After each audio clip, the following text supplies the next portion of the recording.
A Swallow and Other Birds. There was a farm where many kinds of birds had come to live, causing severe damage to the crops. One day, the farm owner sowed cotton seeds.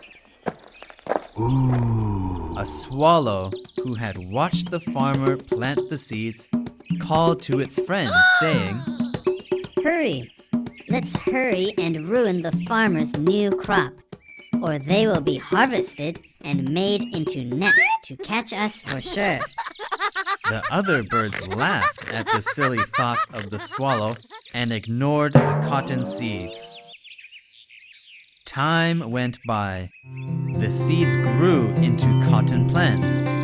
The swallow warned his friends again, saying, "We'd better find somewhere else for food.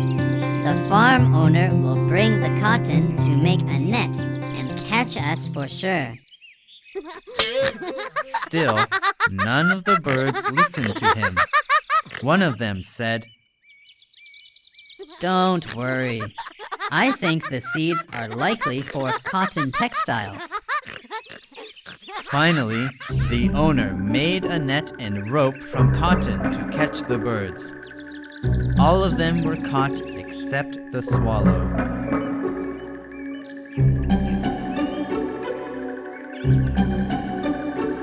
The moral of the story: listen to warnings from those who mean well.